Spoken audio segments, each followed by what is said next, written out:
सोहनपुर गांव में रामलाल नाम का एक लकड़हारा रहता था। वो अपनी जीविका चलाने के लिए गांव के पास के ही जंगल से रोज लकड़ियां चुनता और उन्हें बेचकर कुछ पैसे कमा लेता था। इसी तरह उसका गुजारा चल रहा था। कुछ दिनों के बाद रामलाल की शादी हो गई। उसकी पत्नी बड़ी खर्चीली थी, इसलिए अब उतनी लकड़ियों को बेचकर घर चलाना मुश्किल हो गया था। ऊपर से रामलाल की पत्नी कभी नए कपड़े खरीदने के लिए तो कभी किसी दूसरी चीजों के लिए रामलाल से बार बार पैसे मांगती थी। अगर पैसे न मिले तो रूठ जाती। रामलाल अपनी पत्नी से बहुत प्यार करता था, इसलिए उसकी नाराजगी वो बर्दाश्त नहीं कर पाता था। रामलाल ने ठान लिया कि वो अब ज्यादा लकड़ियां इकट्ठा करके बेचेगा, ताकि उसकी पत्नी को रोज रोज पैसों की कमी न हो। पत्नी की इच्छा पूरी करने के लिए आज रामलाल घने जंगल तक चला गया और बहुत सारी लकड़ियां चुनकर बाजार में बेच दीं।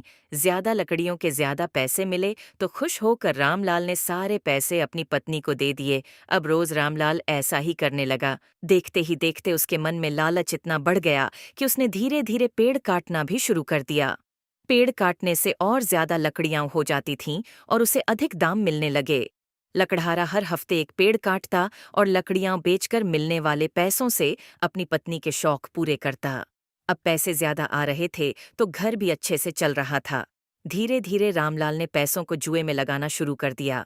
जुआ खेलने की लत ऐसी लगी कि रामलाल एक मोटी रकम इसमें हार गया। अब इस रकम को चुकाने के लिए रामलाल ने एक दो मोटे मोटे पेड़ काटने का फैसला लिया। जैसे ही रामलाल ने जंगल में जाकर अपनी कुल्हाड़ी को एक बड़े से पेड़ पर चलाने की कोशिश की तो उस पर पेड़ की टहनी ने हमला कर दिया। रामलाल चौंक गया। फिर उसे पेड़ की एक टहनी ने लपेट लिया। रामलाल कुछ समझ नहीं पाया कि यह सब क्या हो रहा है। तभी पेड़ से आवाज आई, मूर्ख, तू अपने लालच के चक्कर में मुझे काट रहा है। तू सारे पैसे जुए में लुटा देता है और फिर पैसे लौटाने के लिए पेड़ काटने आ जाता है। तुझे पता है कि पेड़ कितने कीमती होते हैं।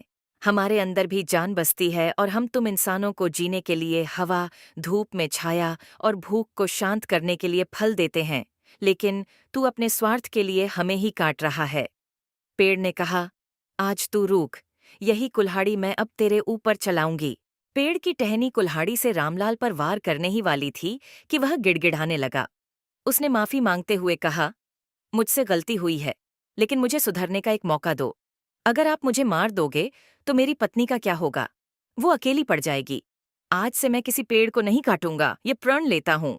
ये सब सुनकर पेड़ को रामलाल के ऊपर दया आ गई। उसने रामलाल को छोड़ दिया। छूटते ही रामलाल भागकर अपने घर गया और पैसों के लालच में न आने का संकल्प ले लिया।